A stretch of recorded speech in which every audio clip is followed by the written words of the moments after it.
Bonsoir et bienvenue à votre émission Les Jeudis du Programme. Comme toutes les semaines, on se pose et on réfléchit avec des invités qui veulent bien venir nous rendre visite, discuter avec nous, proposer des idées, avoir un regard critique aussi peut-être parfois sur les nôtres.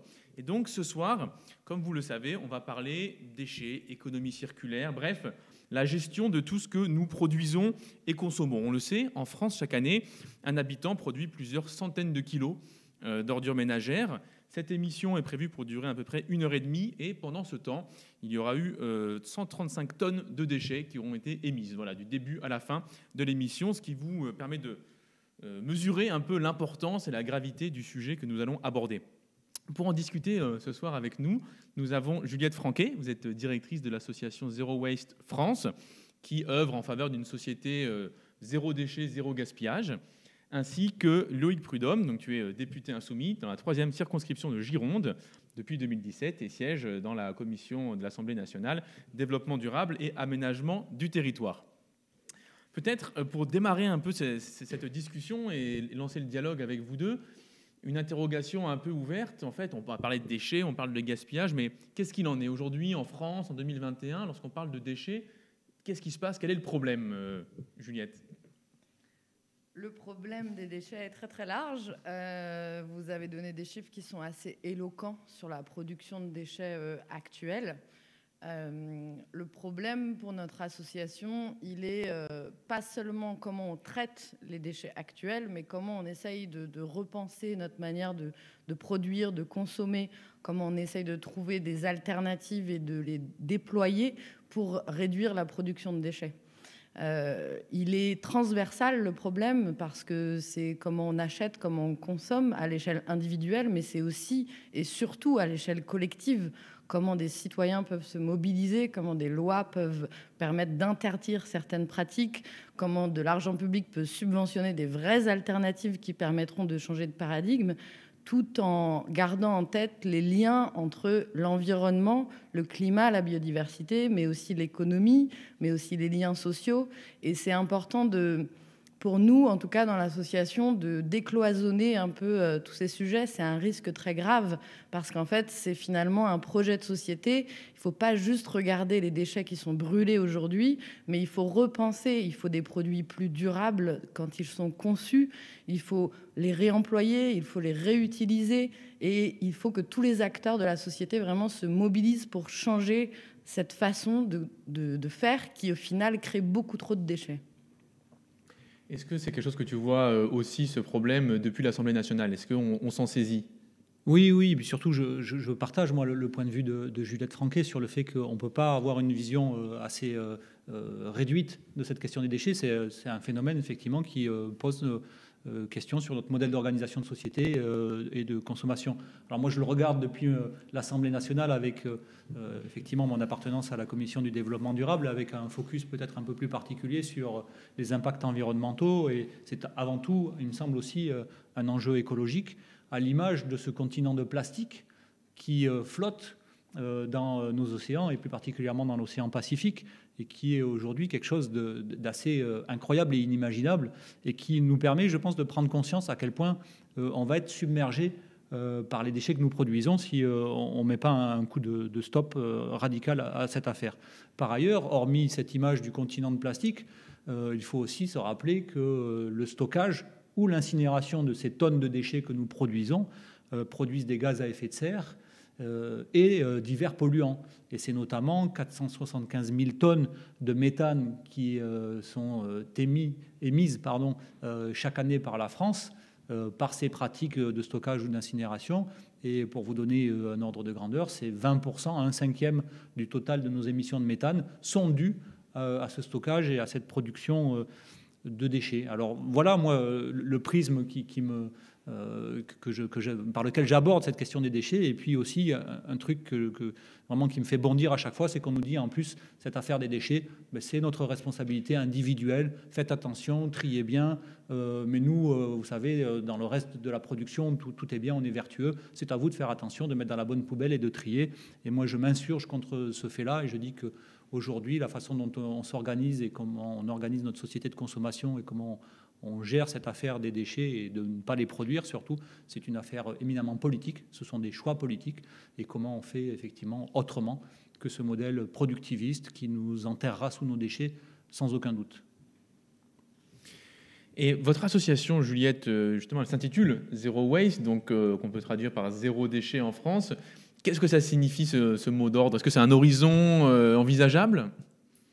Oui, alors parfois on nous traite d'idéalistes. Nous, on est très fiers d'avoir des idéaux, mais on n'est pas complètement hors sol. On sait que le zéro, c'est la perspective et que ça va prendre...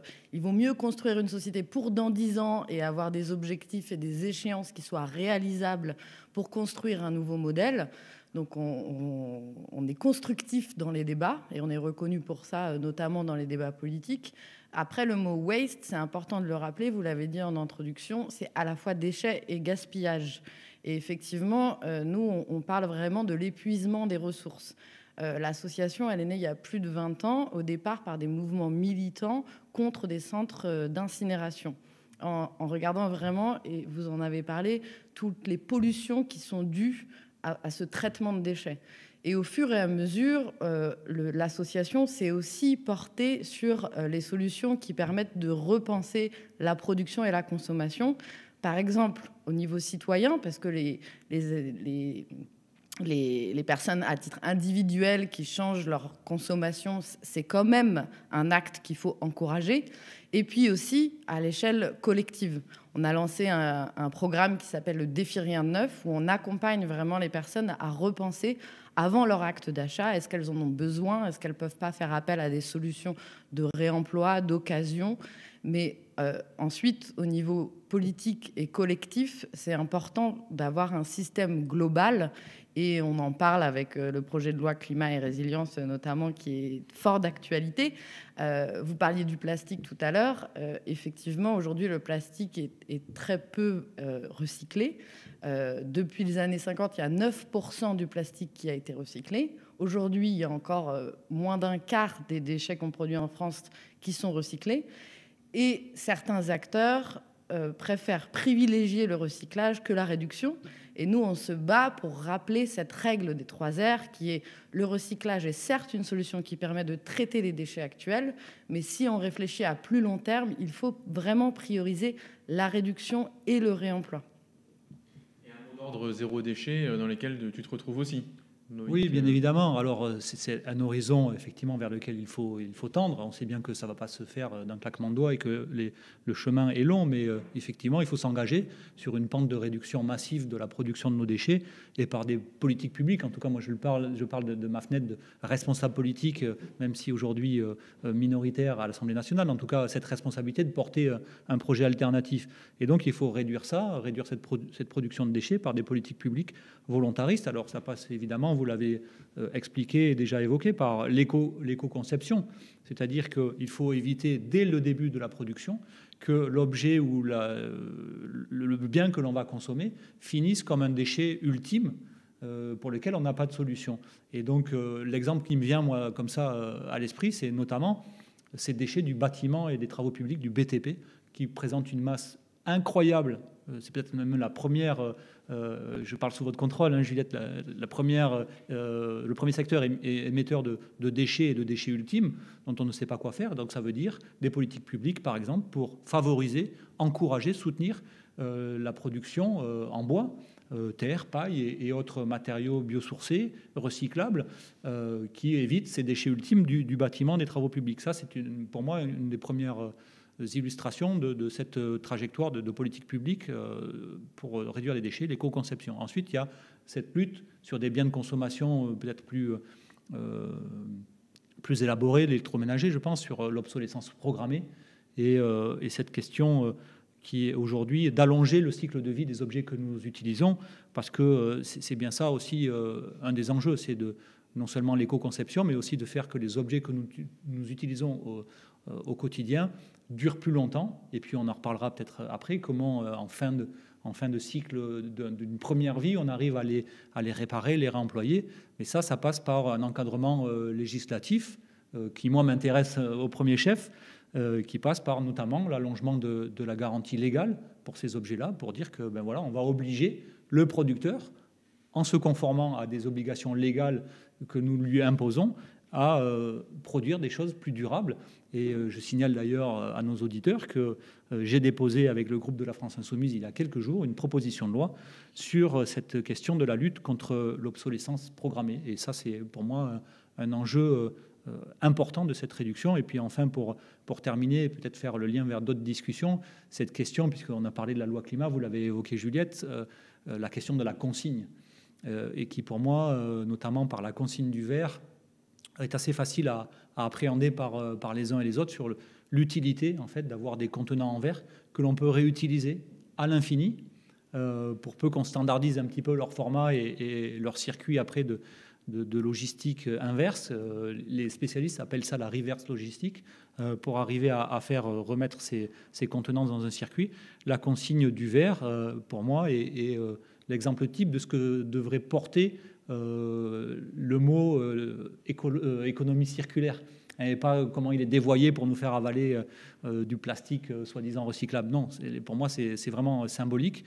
Et pour ça, la loi climat, elle est passée à côté complètement de la cible, puisque le gouvernement n'a rien voulu entendre sur le fait d'imposer effectivement une consigne, notamment des contenants en verre, de leur normalisation pour que effectivement ça puisse servir d'un producteur à l'autre.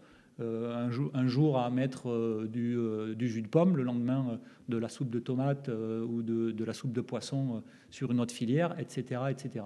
Et donc là, la loi climat et résilience que nous venons d'étudier à l'Assemblée nationale en première lecture, elle passe complètement à côté de la cible. La consigne, c'est pas le sujet, nous dit-on. C'est pas ça qui va nous permettre d'atteindre nos objectifs climatiques, et c'est une erreur fondamentale, je pense, que de ne pas penser toute notre société sur cette question vraiment de remettre en circulation tous ces contenants. Et je pense que c'est là qu'on peut aussi comprendre la différence entre du recyclage et du réemploi, qui est vraiment symbolisé par la consigne. On comprend que laver un contenant en verre, le réutiliser, finalement, c'est un cycle, c'est une réutilisation qui est quasi infinie et qui coûte très peu d'énergie.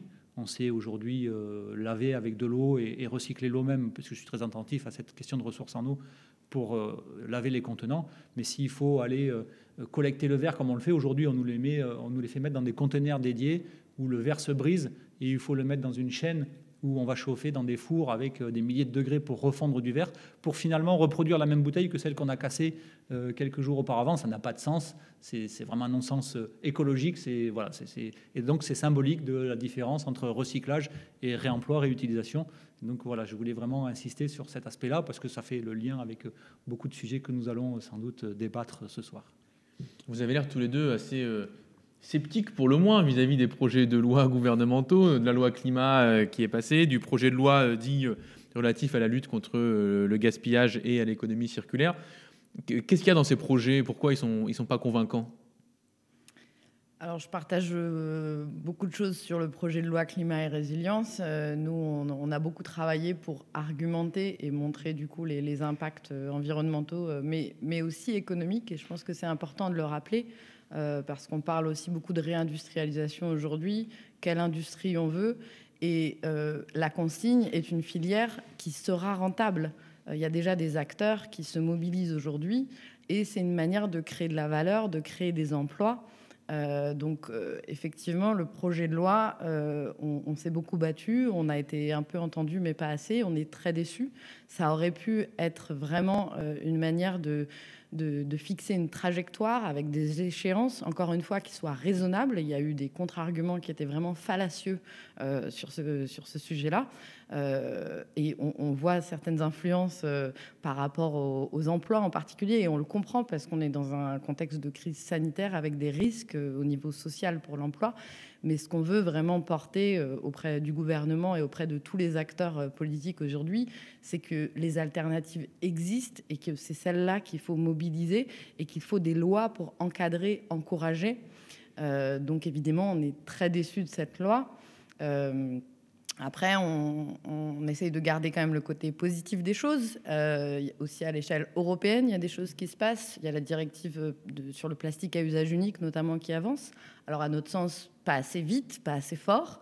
Mais voilà, on parlait tout à l'heure de tendre vers le zéro déchet. C'est un long chemin vers lequel on va. Mais pas du tout assez vite et pas en responsabilisant les bons acteurs. Et il y a vraiment des acteurs dans cette crise qui doivent transformer leur mode de production, qui doivent être accompagnés par l'État et qui doivent être plus promus dans les médias. Et il faut qu'on mette la lumière sur en fait, ce nouveau modèle de société qui est vraiment faisable.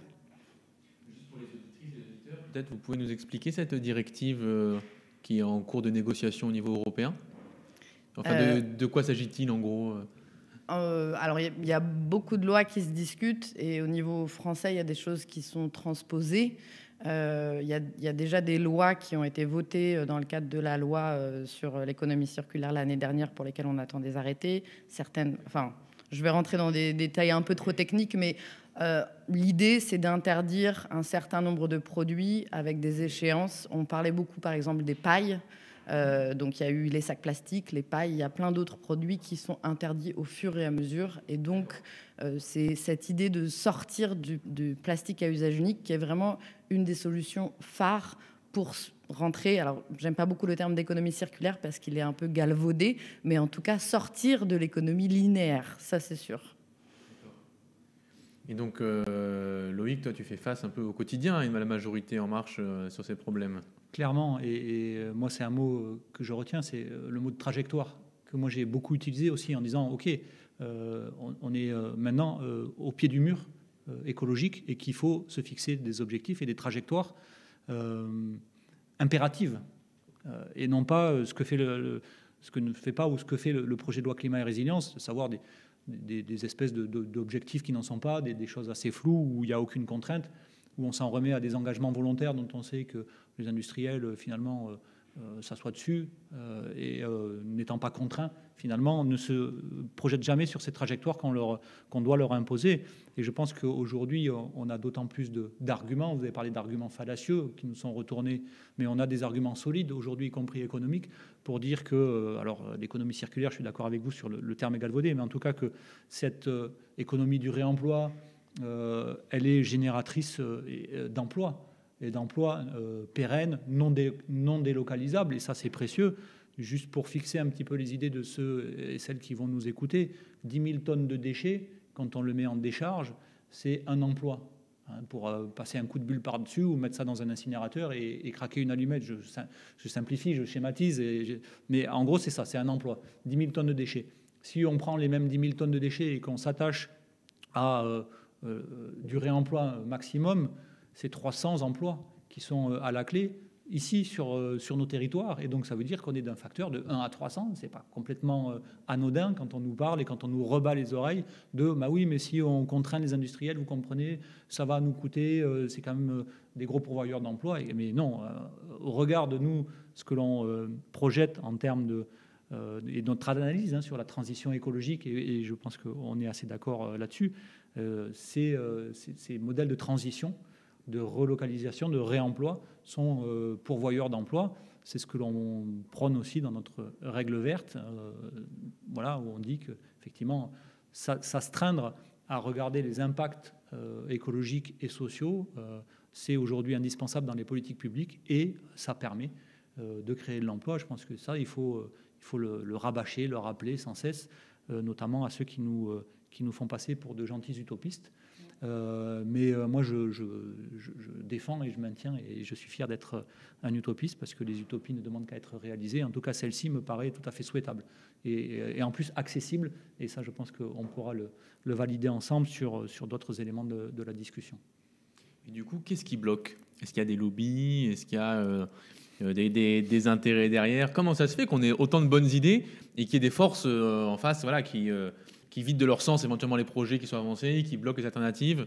Moi, je peux peut-être démarrer sur ce qui a bloqué, notamment sur loi climat et résilience. Ben, clairement, les lobbyistes et les lobbies qui sont là à la porte de l'Assemblée nationale et parfois même au-delà des portes, qui nous abreuvent d'arguments fallacieux, ce que j'ai rappelé, sur attention, ne touchez pas à notre secteur parce que on pèse tant d'emplois et qu'on ne sait pas faire autrement, et puis que vous voyez, on est super vertueux parce que notre plastique, on le recycle, et on sait que non, c'est pas vrai, que le plastique, enfin je parle sous votre contrôle, et peut-être vous avez quelques arguments pour nous expliquer à quel point le plastique aujourd'hui n'est pas recyclé, quelques chiffres qui pourront fixer des arguments. Mais oui, les lobbyistes, ils sont là pour le statu quo. Quand on parlait de trajectoire, eux, la trajectoire, ils n'en voient qu'une, c'est celle de leurs dividendes et de leurs profits. Donc oui, ils bloquent à tous les niveaux. Malheureusement, ils ont des oreilles attentives. Dans ce gouvernement en particulier, trop attentives, parfois même qui devancent leurs demandes et leurs désirs en leur faisant plaisir avant même qu'ils réclament quoi que ce soit. Mais en tout cas, on est clairement face à ça, et ça se traduit, je l'ai évoqué, par finalement on va demander des engagements volontaires aux industriels. Vous allez voir, c'est des gens de bonne volonté, on les a rencontrés, ils nous ont expliqué qu'ils allaient améliorer leurs pratiques. Moi, je prétends tout le contraire, et je le prétends sur beaucoup de domaines des lois que j'ai eu à étudier et sur lesquelles j'ai pu travailler avec mes collègues députés de la France Insoumise. C'est qu'on dit que nous, en fait, c'est un cadre législatif contraignant qui permet d'atteindre ces trajectoires et qui ne sont pas celles qu'on nous dit destructrices d'emplois ou de désordre social, mais qui, au contraire, structurent une volonté partagée de l'ensemble de la population de sortir de cette production sans fin de déchets. Et on pourra aussi parler, vous l'avez évoqué, Juliette, je suis très attentif à ça, moi, sur se poser la question de l'utilité de tout ce que nous produisons avant même de commencer à les produire, parce qu'en fait, parler des déchets, c'est aussi souvent éviter de parler de tout le cycle qui précède la production du déchet. Mais ça, je pense qu'on va en parler. Je fais confiance à Adrien pour nous relancer sur ce sujet. Et j'ai beaucoup de choses à dire aussi là-dessus. Mais voilà, en tout cas, sur la question du blocage, moi, je l'analyse vraiment comme étant celui des lobbyistes, des secteurs qui vivent de ces déchets, soit en les produisant, soit en nous vendant du recyclage. Tout à fait. Et ici, ce soir, on ne gaspille aucune question. Donc, c'est bel et bien noté. Sur la question des lobbies, de tout ce qui bloque, j'imagine qu'à Zero Waste, vous y confrontez régulièrement. Oui, très régulièrement.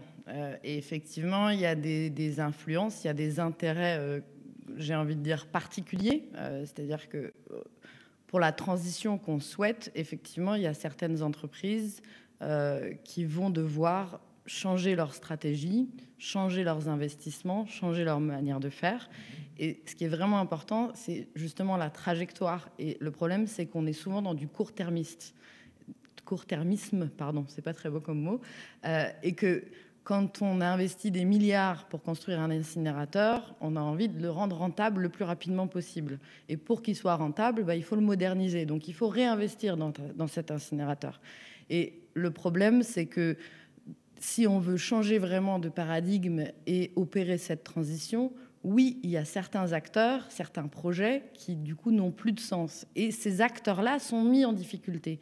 Et nous, en tant qu'association, on dénonce les acteurs qui, du coup, influencent pour empêcher cette transition. Par contre, on veut aussi qu'il y ait un accompagnement. Et la transition, elle se fera si on est dans du long terme et si on accompagne les bonnes alternatives. Et c'est là où l'influence, aujourd'hui, elle est parfois fallacieuse. Et on a vu, notamment dans les débats sur le projet de loi climat et résilience, des arguments avec des études dont j'aimerais voir la méthodologie d'analyse. Parce qu'effectivement, on en revient toujours à la même question. De quoi on parle, des déchets ou des ressources? Et quand on dit que le recyclage est parfois mieux que le réemploi, alors effectivement, il faut se poser la question au niveau du territoire. Est-ce que le réemploi est fait à 200 km ou à 1000 km? Nous, on est vraiment prêts à participer. Il va y avoir l'élaboration d'un observatoire sur le réemploi qui va permettre de détailler tous ces critères. Mais les arguments et les analyses qui parfois sont présentés sont en fait pour représenter des intérêts particuliers d'organisations qui aujourd'hui font du profit, ou du moins essayent, parce qu'on est quand même en crise économique, et qui du coup ont peur de ce changement. Y compris ce discours, pardonnez-moi de vous couper, moi je l'ai entendu et c'était assez hallucinant. Je pense que ça vient aussi d'un discours de ces lobbyistes, c'est que quand on parlait de cette loi climat et résilience, mais aussi de la précédente sur l'économie circulaire, on nous a dit mais nos déchets sont une source de profit immense, quoi. C'est-à-dire qu'on fait des déchets un nouveau marché. Et moi, ça m'a vraiment vraiment marqué sur le fait que voilà, on avait, y compris des responsables politiques, ça, je vous parle ça, c'est de collègues de la majorité auxquels je me confronte et je m'oppose chaque jour à l'Assemblée nationale, mais qui tiennent ce discours. Pourquoi vous voulez réduire les déchets? C'est une manne financière importante et il y a des secteurs qui vont pouvoir se développer. Regardez comme c'est génial, Monsieur Prudhomme et tout. Oui, d'accord. Mais bon, on est sur ce paradigme-là. Le recyclage est un business, c'est 40 milliards d'euros. Voilà, donc tout s'explique. Et ce qu'il ne faut pas oublier, c'est que d'un autre côté, le traitement des déchets, c'est 20 milliards d'euros tous les ans, dont 14 000 portés par les collectivités locales, donc les habitants. Donc en fait, c'est là où, si on prend qu'un bout de la chaîne, on ne comprend pas le problème et on ne comprend pas comment on peut arriver à une solution. Alors que si on essaye de lier un peu, d'accompagner, d'interdire, de dénoncer, et c'est là où notre association assume la casquette de dénoncer et d'accompagner. Parfois, c'est difficile parce qu'un acteur peut avoir des bonnes intentions. Et comment on distingue le greenwashing d'un vrai changement de stratégie, c'est délicat. Et il y a certains acteurs qui veulent changer. Parfois même au sein d'une organisation, il peut y avoir plusieurs influences. Donc nous, on veut à la fois les accompagner et en même temps dénoncer. Et il y a beaucoup de fausses bonnes solutions. Et c'est pour ça que nous, on réinsiste à chaque fois. On n'est pas contre le recyclage, mais le recyclage doit arriver après. Et si on investit tout l'argent dans le recyclage, on n'investit pas dans l'éco-conception. Et donc, il faut lutter contre toutes ces fausses bonnes solutions pour pouvoir vraiment avoir cette trajectoire de long terme qui implique tous les enjeux. Adrien, est-ce que tu m'autorises une question pas recyclée? Ok, très bien. Juste rebondir, vous avez prononcé le mot de collectivité territoriale et moi je serais intéressé de vous entendre et d'avoir votre expertise sur le fait qu'effectivement aussi les collectivités freinent beaucoup sur cette question du recyclage parce qu'on voit que c'est aussi un enjeu financier pour ces collectivités territoriales qui confient ça à des sociétés extérieures et qui en fait en tirent un bénéfice. En gros, voilà, ils vendent leurs déchets. Enfin, peu au prou, c'est un peu le modèle, quoi, et qui les désengage de devoir eux-mêmes les gérer. Alors, parmi les collectivités territoriales, nous, on a un programme qui s'adresse directement aux collectivités, où on propose des formations, on propose des accompagnements, et on a aussi une autre casquette où on dénonce les collectivités qui ne respectent pas la loi, ou alors on trouve des arguments juridiques pour vraiment les titiller et les faire avancer encore plus vite. Ça regroupe plein d'autres problèmes, les compétences des collectivités locales, et la question du déchet est vraiment centrale. Et nous, ce qu'on essaye de dire aux collectivités, c'est que vous avez certes la gestion des déchets. Alors, au niveau de la région, c'est la planification. Au niveau des communes, avec les syndicats intercommunaux. Je pensais vraiment à l'échelon communal qui est celui qui est au plus près du déchet. Oui. Nous, ce qu'on essaye de porter, c'est qu'à long terme, c'est des économies. C'est sûr. Alors, moins de collecte, moins de collecte, moins de transport, moins de camions. Par contre, il faut investir dans la prévention. Et il faut trouver cette trajectoire. Il y a un exemple qui est souvent cité, c'est la ville de Besançon qui a décidé de fermer un four d'un incinérateur et de ne pas moderniser et d'agrandir les capacités de traitement. Mais parallèlement, ils ont dû investir pour la prévention, pour le tri des biodéchets, pour d'autres solutions. Donc le rôle des collectivités, effectivement, il y a la compétence et après, il y a aussi l'exemplarité. Et en termes de commande publique, nous, c'est quelque chose qu'on porte beaucoup aussi. Et après, on sait qu'il y a un transfert de compétences aux collectivités. On sait qu'il y a beaucoup de problématiques de fiscalité avec la TGAP, donc la taxe générale sur les activités polluantes, qui augmente. Et donc là, c'est un levier incitatif sur le principe de pollueur-payeur. Mais en même temps, c'est porté par les collectivités qui, du coup, doivent augmenter leurs impôts. Donc nous, on est dans la construction et dans le dialogue avec tous ces acteurs-là. On veut bien entendre leurs problématiques financières, mais par contre, on les accompagne ou alors on les titille pour leur dire qu'il faut voir plus loin. Et parfois, un mandat électoral est trop court pour avoir cette trajectoire à 25 ans. Et parfois, on peut vouloir des résultats plus rapides qui ne sont pas forcément les meilleures solutions. Du coup, tous nos auditeurs et auditrices qui sont élus locaux et nous écoutent savent qu'ils peuvent se tourner vers votre association pour des programmes de formation et essayer de distinguer une trajectoire adéquate. Exactement. Pour leur commune. D'accord. N'hésitez pas. Donc, notez-le, évidemment. À l'instant, on parlait de l'enjeu un peu de la collecte des déchets et du fait que c'était un business, les 40 milliards. Est-ce que dans l'actualité récente, je pense à la fusion programmée entre Suez et Veolia, est-ce que c'est quelque chose qui vient rebattre un peu les cartes, qui va encore aggraver le lobbying du déchet, ou est-ce que ça ne change pas grand-chose de la situation d'après vous? Ça va changer beaucoup de choses, très clairement. Après, nous, on est une association apolitique où on a un périmètre d'action. Là, ça rentre plus sur l'économie de marché, le libéralisme, etc., sur lequel on a des débats internes, on a un positionnement, mais on regarde ça, on est effrayé de justement l'influence que ça pourrait augmenter de ces gros acteurs et de leur influence sur les collectivités en particulier. Après, c'est des débats beaucoup plus larges sur l'économie. Vaste question, je te remercie de me l'avoir posée et comme tout bon politicien, je vais m'empresser de ne pas y répondre. Mais oui, non, Veolia, on le sait bien, je plaisante un petit peu, mais Veolia est un des gros acteurs de cette collecte des déchets. Il fait beaucoup de business avec ça et effectivement, il est très implanté auprès des collectivités territoriales pour apporter ses services, en tout cas les monnayer. Donc nécessairement, quand on a des fusions de cet ordre-là, il y a des enjeux qui sont énormes, même si on regarde en première approche sur ces deux acteurs-là dont tu parlais, Adrien, plutôt la question de la gestion de l'eau. Mais on voit que c'est souvent les mêmes acteurs. Je pense que les enjeux sont du même ordre, en tout cas en termes de volume et d'impact écologique. Donc oui, ça aura un impact. Maintenant, l'analyser tout de suite là sur ces prémices de cette fusion, c'est un petit peu tôt peut-être pour en tirer toutes les conclusions. En tout cas, moi, je ne me sens pas compétent pour en tirer une analyse définitive et précise à cette heure. Ça permet déjà d'orienter un peu les intuitions et d'alimenter les réflexions et les raisonnements que peuvent avoir les personnes qui nous regardent ce soir. Tout à l'heure, on se disait qu'un des enjeux, donc c'est évidemment le gaspillage en amont, et que s'il y a du déchet, c'est qu'il y a de l'inutile. Et comment ça se fait? Qu'est-ce qu'on peut faire en fait pour remonter du coup, effectivement, comme on le disait, de ce qui est quelque part trop tard en fait, une fois qu'il y a du déchet, comment on fait pour remonter plus tôt et réfléchir à la manière dont on conçoit, à la manière dont on produit, à la manière dont on génère des choses qu'on garde un temps plus long? Effectivement, donc on parle dans ce cas-là d'analyse de cycle de vie. C'est-à-dire que ça parle de soi-même, c'est l'ensemble de la vie du produit.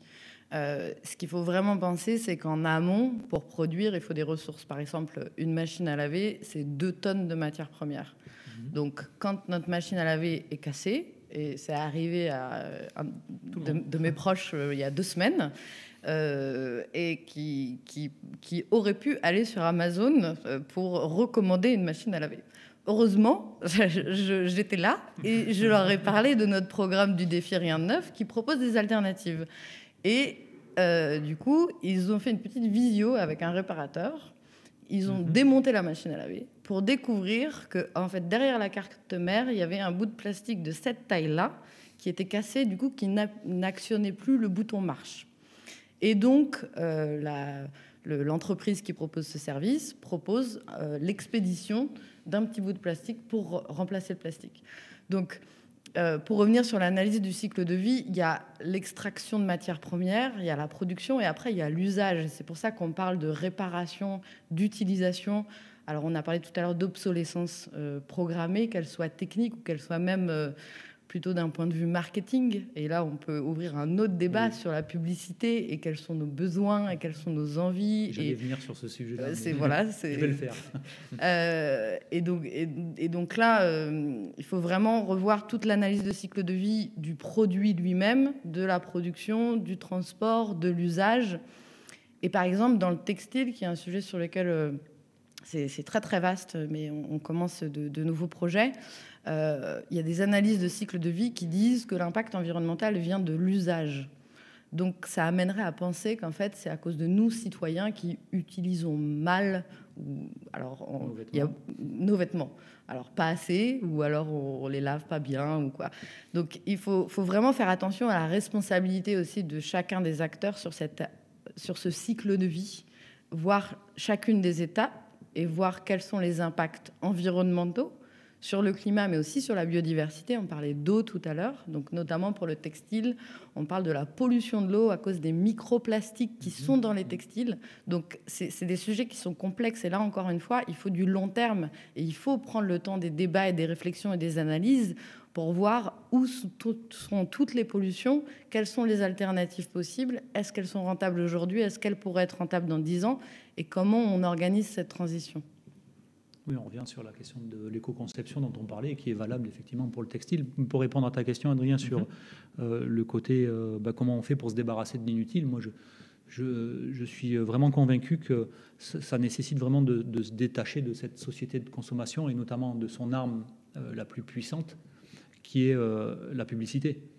Parce que cette obsolescence, alors on parle de l'obsolescence programmée, bon, certes, même si on essaye de nous vendre un nouveau smartphone tous les 6 mois ou une nouvelle machine à laver dès qu'effectivement elle tombe en panne sur une panne mineure, mais la publicité, elle envahit nos vies. Il suffit de sortir dans la rue pour voir à quel point on est bombardé de messages publicitaires. Et ces messages, ils bombardent aussi nos cerveaux et nous font accepter finalement l'idée que... il faut renouveler, il faut consommer, il faut avoir des vêtements, effectivement. La couleur, aujourd'hui, c'est plus le gris, il faut acheter une veste violette. Demain, vos chaussures sont noires, il les faudra beige. Enfin, il y a toute cette manipulation, parce que la publicité, elle manipule nos cerveaux jusqu'au plus intime. Et c'est de ça dont il faut parler, de nos désirs. C'est quand on parle de comment on se défait de l'inutile, c'est parce qu'on nous vend le désir de l'inutile. Et ça, pour moi, la publicité, elle a un rôle majeur. C'est pour ça que j'ai aussi, sur ce registre-là, déposé une proposition de loi pour encadrer strictement la publicité, ses pratiques, le fait qu'il faut qu'on libère nos espaces publics de ces messages qui finalement, nous font que nous encourager à l'inutile. Et même nous autres, qui sommes plutôt sensibilisés, en tout cas attentifs à cette question de mieux consommer, moins consommer, des déchets, etc. Je suis sûr qu'en réfléchissant 2 petites secondes, on s'aperçoit qu'on est influencé gravement par la publicité et à notre corps défendant, j'allais dire, en tout cas à notre cerveau défendant, parce que les processus qui sont en œuvre, c'est des gens qui sont très forts sur les sciences cognitives et ils savent nous manipuler à notre insu. Et pour moi, c'est vraiment l'amont de tout ça, avant même la production, c'est de dire, ce que vous disiez, est-ce que j'ai besoin de cet objet ou pas? Et celui qui nous dit qu'on en a besoin, c'est l'industriel qui nous bombarde de messages publicitaires, qui vous vend la dernière voiture et qui investit. Je crois qu'on a chiffré ça. Dans le prix d'une voiture, il y a 3 000 € de publicité dans chaque voiture qu'on achète ou qu'on n'achète pas. Mais pour notre part, mais voilà, c'est quand même énorme cet investissement qui est fait pour nous manipuler, nous faire croire qu'en dehors de la consommation, point de salut. Et ça, pour moi, c'est vraiment aussi un enjeu vraiment majeur sur quel modèle de société on souhaite dessiner, sans devenir des Amish, comme dirait notre ami Jupiter, mais il y a une marge entre ça et puis consommer inutilement à tout crin et penser exister parce que l'on consomme. À mon sens, il y a une autre voie. On arrive déjà à la moitié de notre émission, donc on vous invite bien sûr à la partager, envoyer le lien partout sur Facebook, Twitch, Twitter, Snapchat, par SMS. Bien sûr, n'oubliez personne de votre famille. Il vous reste encore la moitié de l'émission à rattraper pour elle et pour eux, évidemment. Elle sera rediffusée en ligne. Là, depuis le début de l'émission, on s'est beaucoup concentré à la fois sur le gouvernement, sur les consommateurs et sur les industriels. Est-ce qu'il y a un rôle aussi particulier aux salariés dans cette question des déchets, notamment on pense à l'éco-conception, la manière de réfléchir les produits? Est-ce que quelque part, parfois, le fait qu'on ait des produits inutiles, à faible durée de vie, c'est pas aussi la conséquence du fait que les salariés ne sont pas forcément écoutés lorsqu'on conçoit le produit, que c'est pas eux qui font les plans, qu'ils n'ont pas forcément leur voix au chapitre? Est-ce que c'est quelque chose qui joue ou pour lequel vous avez vu que ça avait un rôle Nous, oui, par exemple, on a fait un guide des actions zéro déchet en entreprise qui est accessible gratuitement sur notre site internet. Et on incite chaque salarié à impulser des démarches zéro déchet dans son entreprise ou son administration. Après, ce qui est compliqué, c'est qu'on peut reparler de formation notamment. C'est qu'il y a le cadre de travail. Après, on pourrait aussi parler de la gouvernance aussi des organisations. Qui prend la décision? Ça, c'est encore un autre débat. Peut-être qu'on pourra organiser un deuxième parce que c'est encore très large.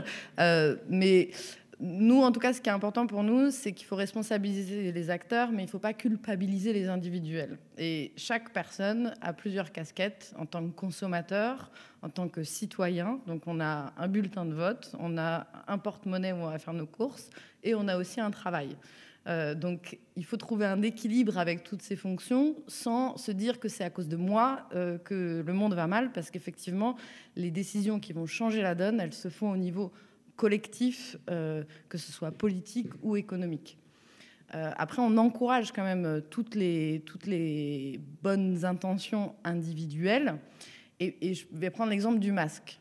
Parce que nous, on a un réseau de groupes locaux. On a plus de 100 groupes locaux à travers le territoire français. Et on a eu plusieurs de nos militants qui nous ont dit je n'ai pas le droit de porter un masque en tissu au travail. Alors, il y a eu une communication gouvernementale qui a été un peu compliquée et c'est vrai que les études sont arrivées un peu au fil de l'eau, mais il se trouve que les protocoles sanitaires continuent à autoriser les masques en tissu de catégorie 1. Et certains salariés suivaient cette directive qui est donc dans le protocole gouvernemental, mais se voyaient refuser la porte de leur employeur s'ils ne prenaient pas à l'entrée le masque à usage unique, qui est une calamité environnementale. Alors attention, je ne dis pas qu'il ne faut pas porter de masque, je ne rentrerai pas dans ce débat, je ne suis pas une spécialiste sanitaire. Mais il n'empêche que là, il y a aussi un rôle des salariés à s'organiser, à faire passer les messages et à transformer de l'intérieur leurs propres organisations. La question que tu poses, elle est celle du projet d'entreprise, en fait. Oui. Et effectivement, aujourd'hui, alors ça dépend des formes d'organisation. C'est moins vrai dans l'économie sociale et solidaire, sous des formes SCOP ou SKIC ou des choses comme ça. Mais aujourd'hui, le projet d'entreprise, effectivement, les salariés n'ont pas leur voix au chapitre sur ça. Mais là où ils l'ont, et je pense que c'était le sens de ta question, je pense qu'effectivement, s'il y a des formes d'entreprise qui permettent aux salariés d'avoir la main sur le projet d'entreprise, évidemment que c'est les premiers experts pour dire, ben voilà, le petit bout de plastique qui se casse au bout de 2 ans dans la machine à laver de l'ami de madame, ils vont le remplacer par un bout de métal qui va durer 30 ans, comme c'était le cas il y a 30 ans d'ailleurs.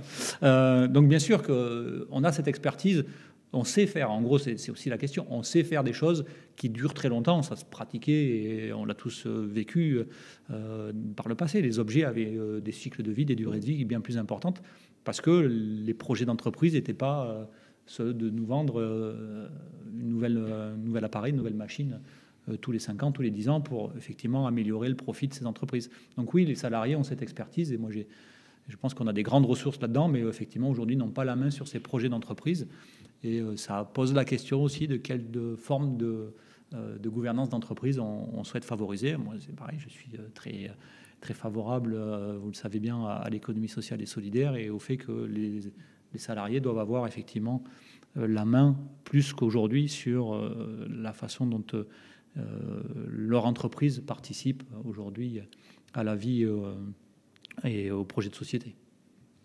Et pour rebondir sur l'exemple que vous donniez des masques chirurgicaux à usage unique, est-ce que l'année 2020, parce qu'il n'y a pas eu que ça, il y a eu le retour un peu au tout jetable, le retour aussi de beaucoup de formes d'emballage dans les magasins, est-ce que l'année 2020 a été une année un peu de recul sur ce front-là? Et si oui, pourquoi? Est-ce que c'est parce qu'on n'a pas anticipé? Est-ce que c'est parce qu'on paye le fait de ne pas avoir forcément réfléchi à ça depuis longtemps? Comment ça se fait que tout d'un coup, on a eu une montée du gaspillage et des déchets, si c'est bien l'analyse que vous avez du moment? Alors c'est compliqué, mais effectivement, je pense que c'est important de parler des déchets sanitaires, les masques, mais aussi effectivement avec l'envolée de la livraison, avec plein de plastique à usage unique, avec plein de ressourceries qui ont été fermées aussi à cause des conditions sanitaires. Donc ce qui ne va pas en ressourcerie potentiellement est brûlé. Donc c'est un sujet qui est quand même très compliqué.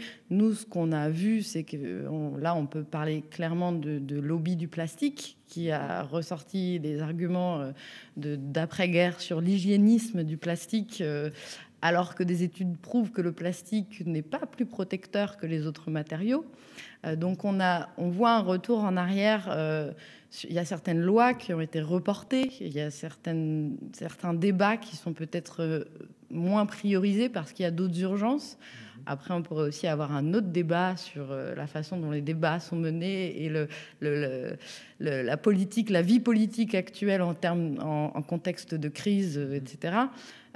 Après, nous, on a envie de rester optimistes. Et ce qu'on voit aussi, c'est que la conscience citoyenne, elle continue à être là, que la mobilisation citoyenne, elle est là et elle s'organise, et qu'il y a des attentes, encore une fois, des citoyens et des consommateurs. Et qu'on a vu des pratiques individuelles, alors c'est un peu stéréotypé ce que je vais dire, mais ceux qui se sont remis à faire du compost ou du jardinage pendant les confinements, je pense pas que ça soit des exemples uniques. Et je pense que à la fois il y a eu un recul et à la fois toutes les crises permettent aussi de remettre à plat certaines choses et de réinventer des modèles. Et moi, en tout cas, alors je parle à titre personnel et peut-être pas au nom des 4000 adhérents de l'association, j'ai envie de croire à ce que ça soit pas qu'un retour en arrière. Et on a cet espoir de pouvoir justement encore plus dénoncer, encore plus accompagner en montrant tous les dégâts qu'il y a aujourd'hui de notre société. Et je crois que l'exemple du Covid là, et cet exemple des masques, il peut aussi se relier à d'autres productions dont on parlait, et notamment du textile, parce que c'est finalement assez lié, puisque les masques, on peut les faire en tissu. C'est qu'on s'est effectivement mis aussi à importer massivement ces masques jetables. Alors, hormis le fait qu'effectivement, on est dans une impasse avec des millions, enfin des milliards de masques qui sont maintenant des déchets et dont on ne sait pas quoi faire, c'est que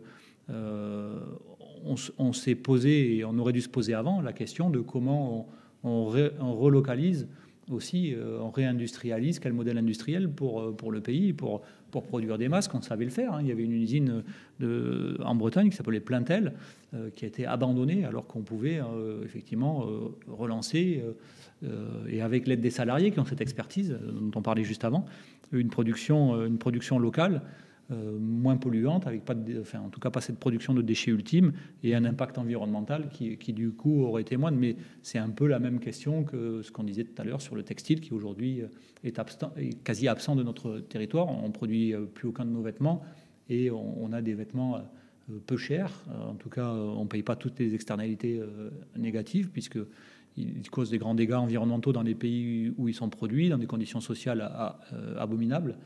Et finalement, on en consomme, ils sont de mauvaise qualité, on nous en fait consommer parce qu'ils ne sont pas de la bonne couleur, etc. etc. Donc oui, le Covid a sans doute aussi fait prendre conscience de la nécessité de remettre tout ça un petit peu sur un terrain moins mondialisé. En tout cas, il faut arrêter de déménager le monde pour un oui ou pour un non. Il faut au maximum essayer de relocaliser nos industries. Je ne nie pas qu'il faille, et on est aussi des défenseurs de ça, la France Insoumise, des coopérations internationales sur beaucoup de sujets. Mais en l'occurrence, là, on devrait pouvoir remettre ça sur un schéma industriel relocalisé ici en France. Et tu parles à l'instant de déchets ultimes, vous évoquez la question des déchets sanitaires. Du coup, qu'est-ce qu'on fait, qu'est-ce qu'on peut faire lorsqu'il y a des substances dangereuses ou toxiques? Quelle est la posture qu'on peut avoir pour essayer de les inclure dans tous ces processus auxquels on réfléchit, de réemploi, recyclage? Alors, je vais utiliser un joker pour cette question-là. L'association, à la base, même si on parlait aussi de BTP tout à l'heure, nous, c'est un sujet qu'on suit malheureusement un peu de loin encore, parce que notre ADN de base, c'était sur les déchets ménagers. Après, je veux plutôt... Du coup, sur les risques infectieux en particulier, c'est très compliqué. Et alors, on pourrait partir aussi sur les déchets nucléaires. Ça, c'est encore un autre débat, mais il faudrait 2 heures entières sur ce sujet. Je me permets juste de rebondir sur le BTP en faisant un petit parallèle. Et du coup, en faisant un peu d'autopromotion, l'association Zero Waste France est partenaire avec une association qui s'appelle la Maison du Zéro Déchet, qui a pu faire des travaux avec l'utilisation beaucoup de réemploi, du parquet du réemploi, du verre en réemploi, etc. Donc, j'ai fait un petit détour pour revenir au sujet. Mais les expertises sur les déchets dont vous parlez sont très complexes et très techniques. Il faut aussi beaucoup d'autres solutions, mais je passerai. Oui, alors effectivement, c'est complexe et ça regroupe un champ de déchets qui est effectivement assez vaste. Si on parle de déchets dangereux au niveau sanitaire, parce que des déchets d'hôpitaux, des choses comme ça, bien sûr qu'à un moment ou un autre, sans doute que passer par des phases d'incinération peut être une solution. Mais ça veut dire qu'on revient aussi à la question d'une éco-conception sur tous ces matériels qui rentrent, qui peuvent être souillés de diverses manières et par des virus, des bactéries. De fait, leur traitement en toute fin de vie est aussi moins générateur de pollution et de ce que j'indiquais tout à l'heure, d'émissions dans l'atmosphère de polluants du fait même de leur composition initiale. Donc il faut peut-être distinguer la composition initiale de ce qui peut souiller effectivement un produit dangereux. Voilà. Mais après, si même dans la conception, il y a effectivement des produits dangereux, là on est vraiment pile dans la question de l'éco-conception et il faut réfléchir à ça, évidemment. Mais voilà, je suis joker, enfin demi-joker aussi sur le fait que c'est assez complexe, mais j'imagine que quand on n'aura plus que ce problème-là à traiter, on aura quand même avancé sur 70 à 80% au moins des déchets qui sont en train de nous ensevelir. Bien sûr. Et à l'instant, juste avant, tu évoquais la question des coopérations internationales à avoir. J'imagine bien que Zero Waste est aussi inscrite dans des relations avec d'autres associations, enfin, au niveau international. Donc, comment est-ce qu'on peut penser cette question au-delà de nos frontières? Depuis tout à l'heure, on se concentre beaucoup sur les communes, sur ce qui se passe en France. On a un peu évoqué les directives européennes en discussion grâce à vous. Qu'est-ce que ça fait en fait à l'état du monde que cette question des gaspillages et des déchets? On sait qu'à une époque, la France jetait allègrement des déchets sur des côtes dans plein de pays étrangers. Maintenant, ils se vendent plus ou moins. On continue encore à exporter nos déchets. Qu'est-ce qu'on fait? Est-ce qu'il y a une espèce d'international du déchet face à nous? Alors effectivement, Zero Waste France fait partie de Zero Waste Europe et de Gaia, aussi une association internationale. Il y a des choses qui sont en train d'être discutées aujourd'hui sur l'export des déchets. Et c'est important de penser à tous les niveaux, au niveau territorial, national, européen et international. Depuis que la Chine a décidé de ne plus accepter tous nos déchets, ça crée beaucoup de problèmes. Il y a aussi beaucoup de fausses bonnes solutions dans ce domaine sur lesquelles on est assez craintif parce qu'il y a d'autres pays qui, par exemple, vont vouloir les déchets et ça ne va pas changer le fait qu'il faut qu'on produise moins de déchets. Il y a des réglementations qui sont en cours, nous on les suit. Au niveau international, il y a vraiment besoin de coopération et nous on coopère beaucoup au niveau européen surtout.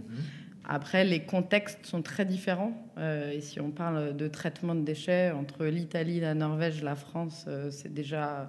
Les réglementations sont différentes, les compétences des institutions sont différentes, mais on partage beaucoup de bonnes pratiques. Et dans le cadre du programme Territoire dont je vous parlais tout à l'heure, nous, on publie des études de cas pour montrer qu'une ville en Allemagne, une ville en Croatie a réussi à réduire ses déchets, comment elle a fait, etc.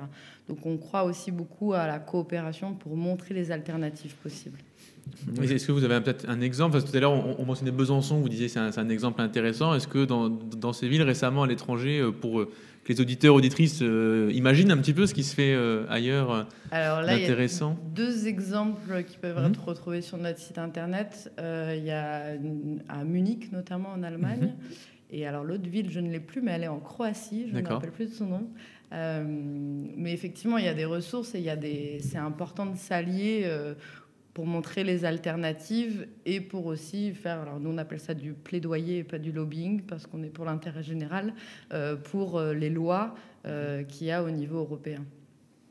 Moi, oui, juste quelques mots sur cette question de coopération internationale. Moi, c'est plutôt le mot d'exemplarité qui me vient à l'esprit puisque, vous l'avez dit, on exporte d'une manière très cynique des déchets et les pires. Jusqu'à temps que la Chine les refuse, on se privait pas de les inonder de nos déchets les pires. On le fait encore dans des pays où ils sont traités dans des conditions sociales et environnementales absolument insoutenables, notamment par des enfants, etc., etc. Donc déjà, le fait d'arrêter ces pratiques-là nous donnerait le droit d'être exigeants aussi envers les autres pays, en disant, écoutez, si vous voulez importer ces produits sur notre notre territoire, ben, on va vérifier qu'avant ils répondent à nos normes, par exemple, d'éco-conception que l'on pourrait mettre en place et avoir cette exigence environnementale sur les produits qui rentreraient. Mais ça, on ne peut pas le faire aujourd'hui parce que ça voudrait dire qu'il faudrait qu'on soit déjà exemplaire sur l'arrêt de l'envoi de nos déchets à l'autre bout de la planète pour faire mine de ne plus les voir, ou en tout cas de faire croire qu'on s'en est occupé. Donc voilà, il y a pour ce coup, sur les coopérations internationales, il y a encore beaucoup à faire, et notamment sur l'exemplarité de notre pays qui, franchement, aujourd'hui, c'est pas très reluisant. Et si on aborde un peu peut-être des mots du quotidien qu'on connaît, qu'on entend parfois, mais on ne voit pas forcément la réalité qui est mise derrière. Je pense à ce qui se raconte sur, par exemple, le tri mécano-biologique, des choses comme ça. Qu'est-ce que ça veut dire? Quels sont les enjeux? Vous pouvez peut-être réagir dessus. Je vous ai vu commencer à réagir dès que j'ai dit le mot. Qu'est-ce que ça veut dire, en fait, lorsqu'on entend ça au quotidien, qu'on nous dit, regardez, c'est une solution qui nous est présentée? C'est un système. Faut repartir à la base quand même. Pour nous, la solution, c'est le tri à la source. Donc, on a parlé de prévention, mais il y a un exemple, et c'est quand même 30% de nos poubelles, c'est les biodéchets. Donc, nous, ce qu'on dit, c'est qu'on ne va pas faire manger les pots de banane à tout le monde. Donc, il va rester des biodéchets. Il faut réduire le gaspillage alimentaire, mais il restera. Et qu'est-ce qu'on fait de ces déchets-là? Et c'est là où on est, j'aime pas ce mot, mais pragmatique, et qu'on accepte le fait qu'il faut des installations pour traiter ces biodéchets. Aujourd'hui, il y a un cadre légal qui autorise le compost et la méthanisation. Les TMB, tri mécano-biologique, c'est un système qui dit on ne va pas faire le tri à la source, on va tout mettre dans une même usine, qui va faire le tri, et ensuite on va recycler, composter, etc. Sauf que nous, ce qu'on constate, c'est que le compost issu de ces TMB n'est pas bon pour un retour à la terre. Et il y a encore du plastique dedans. Donc ça veut dire qu'on remet du plastique partout dans la terre. Donc il y a beaucoup d'enjeux, c'est très très technique. Nous, on incite tous les citoyens à s'y intéresser et on décrypte sur notre site internet, on forme les militants de nos groupes locaux, etc. Parce que c'est une question, c'est un enjeu public sur lequel il faut débattre, et quand on n'a pas toute la connaissance technique, parfois on est un peu apeuré, et c'est normal. Il y a des gros enjeux, et on rejoint le sujet des collectivités locales. Il y a certaines collectivités locales qui ont investi des milliards d'euros dans ces TMB et qui aujourd'hui se retrouvent un peu bloquées parce que y a des nouvelles lois qui ne considèrent pas ces usines comme une possibilité pour les biodéchets. Donc ça pourrait aussi être le débat de 2 heures rien que sur ce sujet. Je vais m'arrêter là. En tout cas, il y a des décrets qui vont bientôt arriver et tout est dans les détails. Mais nous, on est vraiment très très attentifs à ce que le retour à la terre soit avec des choses qui soient bonnes pour la terre. Joker, moi, sur cette question, non, juste, c'est la question sans doute aussi économique qui est derrière ça. C'est qu'effectivement, si le tri de ces TMB est fait un petit peu à la va-vite, c'est sans doute aussi pour optimiser les process. Et je pense qu'on ne peut pas imaginer dans notre pays qu'on ne soit pas aujourd'hui capable de trier correctement effectivement des déchets biologiques du reste et d'en faire pour une partie du compost qui serait utilisable et valorisable assez facilement du reste dont on aurait à s'occuper. Mais aujourd'hui, moi j'imagine que évidemment il y a cette question de simplification des process qui doit bien sûr rentrer en ligne de compte. Et depuis le début, donc on a évoqué plusieurs étapes. On a parlé au niveau de la production, comment il faudrait penser les produits. On a pensé réparation. L'exemple de la machine à laver qui sera utile pour expliquer ça lors du repas du dimanche avec toute la famille est bien incarné. On a parlé consignes sur la manière dont on peut gérer en aval. Est-ce que, par exemple, ce qui est vente en vrac, ce type de processus, est aussi quelque chose qu'on pourrait promouvoir dans le cadre d'un changement de trajectoire? Oui, tout à fait. Et là, nous, l'association, on est plutôt content de ce qu'il y a dans le projet de loi climat et résilience sur le sujet du vrac. Parce que c'est des alternatives qui se développent. Et il y a un vrai enjeu, et c'est là où je vais encore le relier aux enjeux sociaux d'accessibilité. Parfois, le vrac peut être considéré comme plus cher, et il faut le démocratiser, et il faut l'amplifier, et plus il y en aura, et moins ça sera cher.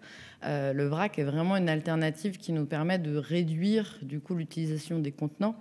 Et ça avance. Alors on aimerait que ça avance encore plus vite, mais la trajectoire est quand même beaucoup moins mauvaise que pour la consigne. Oui, même si les deux sujets se rejoignent, effectivement, ça peut être le seul petit point de satisfaction de cette loi climat-résilience, c'est la question du vrac. Alors effectivement, pour le solide, c'est assez facile à mettre en œuvre, avec notamment des contenants en papier, des choses comme ça. Beaucoup le pratiquent déjà. Après, quand on est sur des produits liquides, ça rejoint cette question de la consigne, effectivement, pouvoir réutiliser ces emballages, notamment en verre, et avoir un circuit qui permette le retour dans le circuit de ces emballages. Donc oui, c'est une avancée, c'est important. Et voilà, on peut au moins se satisfaire de ça. À l'instant, tu évoques la notion de la consigne, donc le fait de rapporter contre quelques centimes, enfin contre une petite fraction du prix, rapporter les produits, enfin les contenants.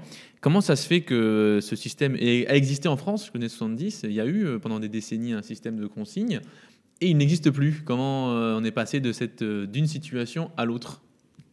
Je pense qu'il y a la modification aussi des circuits de distribution et effectivement les nouveaux circuits de distribution n'avaient pas envie non plus de participer à cet effort-là et sur leur marge sans doute que mettre un point pour récupérer ces contenants en verre, ces consignes devait leur prendre de la surface, éventuellement un petit peu de temps de travail, et qu'il était plus facile d'exiger des industriels des produits pas chers emballés dans du plastique ou suremballés que de maintenir. Je pense qu'effectivement la bascule a dû sans doute être bien accompagnée par le changement du modèle de distribution.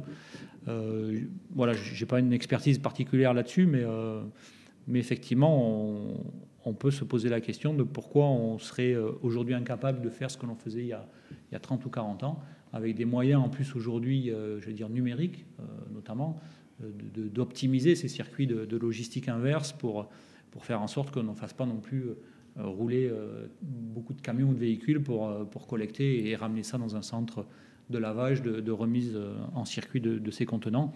Donc moi, je note que sur le territoire français, il y a beaucoup d'initiatives. Moi, je suis de Gironde, et donc y compris sur les bouteilles de vin, il y aurait du travail. Il y a quelques initiatives individuelles de personnes sensibles qui commencent à essayer de rentrer sur ces initiatives, mais il faut que ça soit accompagné par les pouvoirs publics pour pouvoir amorcer ces circuits, parce que comme dans beaucoup d'affaires, effectivement, c'est l'amorçage qui est problématique, créer un début de flux pour permettre d'organiser une filière, la rendre soutenable économiquement, viable, et après de ça, je pense qu'on peut envisager de massifier. Exactement. C'est fou quand on y pense, parce qu'en fait, on parle de réindustrialisation, mais en fait, on s'est désindustrialisé. Et la consigne est vraiment le meilleur exemple, parce qu'il y avait des systèmes territoriaux en place, il y avait des usages des consommateurs. Il y a eu bien sûr la mondialisation et du coup l'étendue géographique entre là où c'est produit et là c'est consommé.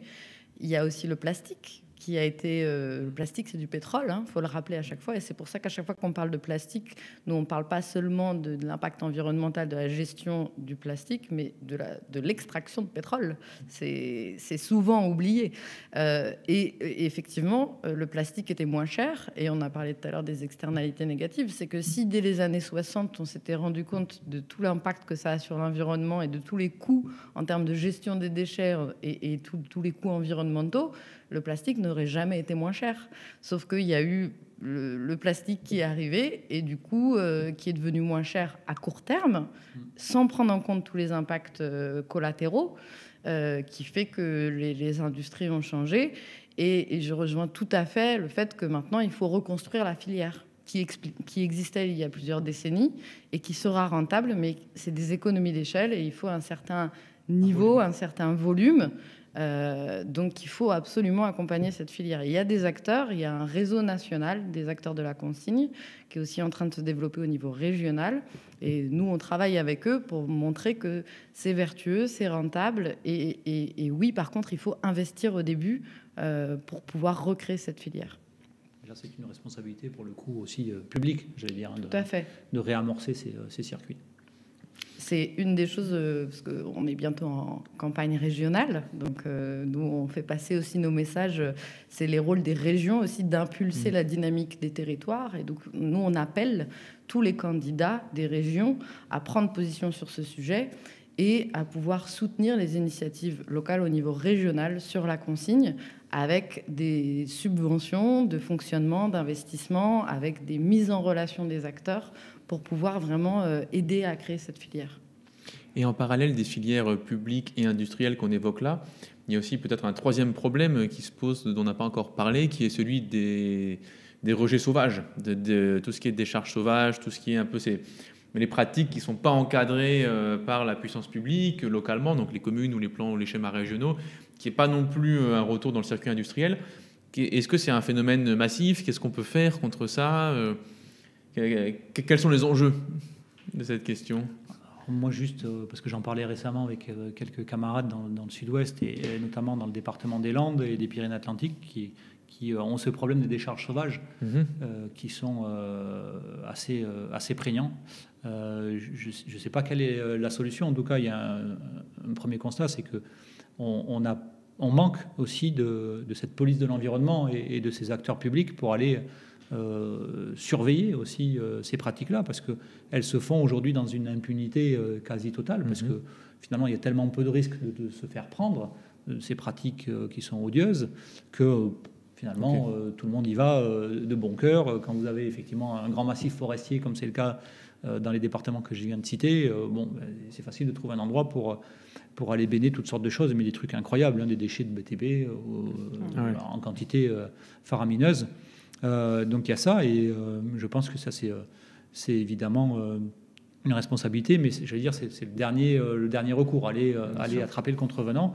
Mais il y a sans doute aussi des exigences à avoir sur, je parlais du BTP, sur la déconstruction, c'est-à-dire qu'à un moment on sait absolument, quand on déconstruit un immeuble, je pense que les ingénieurs du BTP savent absolument chiffrer le cubage des déchets qui vont être générés, et que l'entreprise qui déconstruit, elle devrait fournir un certificat de mise en déchetterie, en tout cas voilà, de l'agent qui est chargé de réceptionner ces déchets, pour savoir que le bon cubage est rentré dans un circuit officiel et pas dans un truc sauvage, pour certifier que les pratiques sont vertueuses. Je pense que ça serait déjà un grand progrès, et pour l'instant ces choses-là n'existent pas. Bref, il y a effectivement, moi je pense que ce n'est pas un problème anodin. Et là, je parle que de déchets du bâtiment qui parfois sont inertes, mais parfois non, et qui créent aussi des pollutions majeures. Et ça, c'est encore un autre gradient dans les dégâts qui sont causés par ces dépôts sauvages. Moi, sur les dépôts sauvages, le premier point pour moi, c'est que si on réduit les déchets, il y aura moins de déchets, sauvages et pas sauvages. Et c'est important de le rappeler, parce que les déchets sauvages, en fait, c'est ce qui choque le plus dans la nature visuellement, et c'est très important, et c'est très polluant. Mais si on fait que des opérations de ramassage ou de se concentrer sur ça, on oublie que moins de déchets, ça veut dire moins de déchets sauvages. Après, là, moi, je pense qu'on touche à un point aussi très important, parce que pour réduire les déchets, il faut des lois, il faut appliquer ces lois. Et on a beaucoup de lois environnementales aujourd'hui, et il y en a beaucoup qui ne sont pas respectées.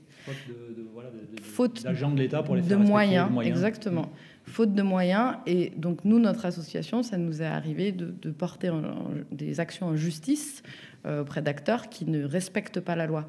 Sauf qu'on ne peut pas faire ça auprès de tous les acteurs. C'est notre rôle d'ONG d'alerter et de mettre des coups de projecteur, mais c'est aussi le rôle de l'État ou des collectivités d'appliquer la loi qui a été votée. Et là, il y a un vrai enjeu sur les déchets sauvages et sur tout le reste. On parlait des biodéchets tout à l'heure. On peut l'appliquer partout. Comment on fait pour appliquer cette loi? Et puis, il faut aussi, nous, on tient à aussi développer des alternatives et à accompagner. Comment on fait moins de déchets sauvages? Alors, ça ne marche pas pour les BTP, mais c'est aussi, est-ce qu'on met en place des ressourceries? Est-ce qu'on met aussi des solutions qui soient adéquates aux problématiques des professionnels et des particuliers sur un territoire qui soit raisonnable? Et donc, voilà, il faut toujours penser à comment on dénonce, comment on accompagne, pour pouvoir aussi accompagner ceux qui ont des bonnes intentions et changer les comportements de tout le monde. Et sur justement ce souci de réussir à sonner l'alerte, à lancer l'alerte, est-ce qu'on retrouve pas ici une question qui est celle de la protection en fait des personnes en capacité éventuellement de lancer l'alerte ou de dénoncer certains actes, infractions ou atteintes à l'environnement. On pense par exemple aux lanceurs d'alerte qui avaient dénoncé les déversements d'eau acide que lui avait été demandé par ArcelorMittal il y a quelques années, qui avait après expliqué avoir perdu le goût, l'odorat, avoir des ulcères aux yeux et être blacklisté par les agences d'intérim dans le coin. Est-ce qu'on ne retrouve pas cette question que beaucoup de ces pratiques-là en fait reposent sur des salariés qui sont payés pour le faire et qui, si jamais s'y dérobent, ont des conséquences évidemment extrêmement graves pour eux et leurs proches?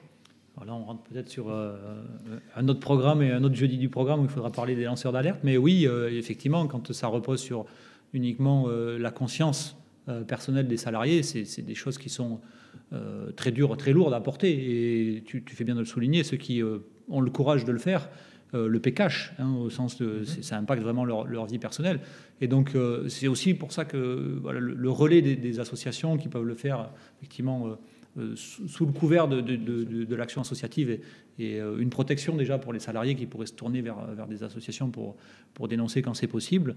Néanmoins, il manque toujours dans la loi effectivement ce statut du lanceur d'alerte qui lance une alerte pas pour une question personnelle, mais bien pour préserver l'intérêt commun et souvent des enjeux assez importants de pollution ou d'autres phénomènes de corruption ou de choses comme ça qui vraiment ont un impact très grand sur notre pays. Donc oui, il faut absolument qu'on avance là-dessus. Néanmoins, voilà, aujourd'hui, ça n'existe pas et pas plus pour les lanceurs d'alerte sur les questions de déchets que sur d'autres questions. On parlait juste avant des dépôts sauvages et il me venait en tête aussi ces accidents qui ne sont pas des dépôts sauvages, mais sur les installations classées pour l'environnement, les ICPE. Je pensais à Lubrizol, où effectivement s'attaquer aussi à des grandes entreprises comme ça, même quand on n'est pas un lanceur d'alerte, mais simplement un simple citoyen qui veut s'affronter à ces grandes entreprises qui sont des entreprises pollueuses et qui bénéficient d'un laxisme quand même aujourd'hui de l'État.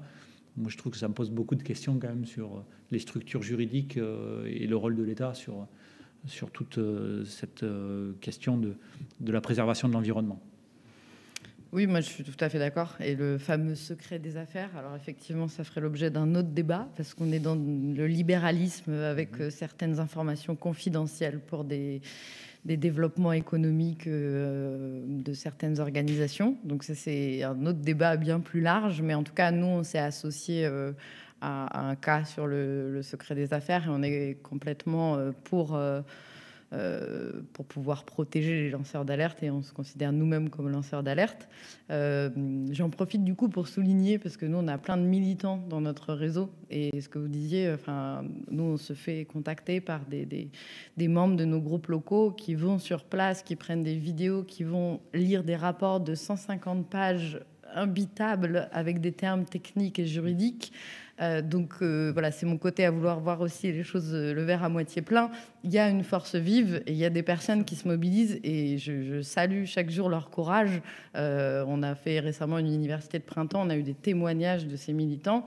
C'est pas leur activité et pourtant elles passent leur soirée à lire des rapports, à comprendre qui sont les acteurs, quelles sont les influences et même si au final peut-être qu'ils n'y arriveront pas, à faire peur un peu à ces acteurs pour montrer, et c'est là la force des citoyens, même si c'est difficile et que ça prend du temps et qu'on n'a pas l'expertise, ça existe et c'est le rôle du coup aussi nous en tant qu'ONG de les accompagner.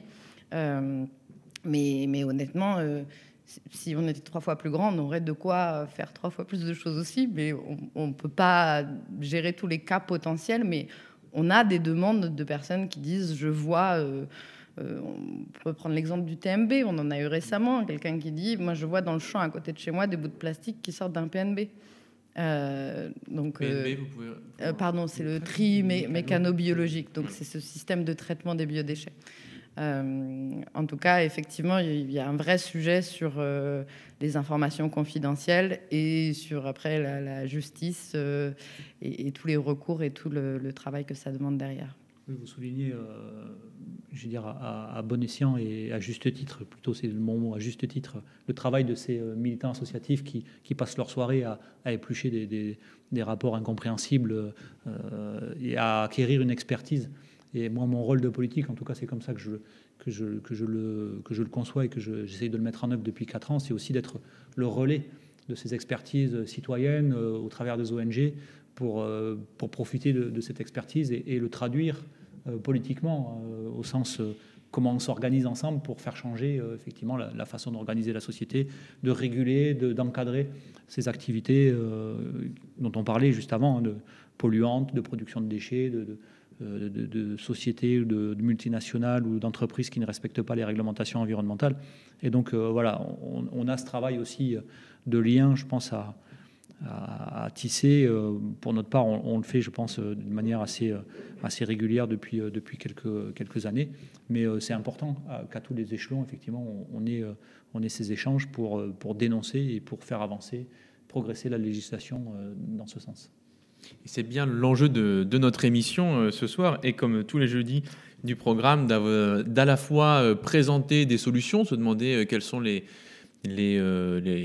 recettes de l'avenir vers lesquelles il faut se diriger et sur lesquelles il faut insister politiquement, mais aussi vous armer, vous équiper, donner des idées pour parvenir à se retrousser les manches là où on vit et s'occuper de ce qui se passe sur son lieu, et évidemment ne pas attendre tout de ce qui pourrait arriver du dehors, uniquement de la puissance publique ou uniquement d'autres organisations, tout en étant capable de faire le lien avec celles qui existent sur le terrain et qui peuvent parfois fournir l'expertise manquante, les exemples pertinents et bien sûr vous mettre en réseau avec d'autres personnes près de chez vous.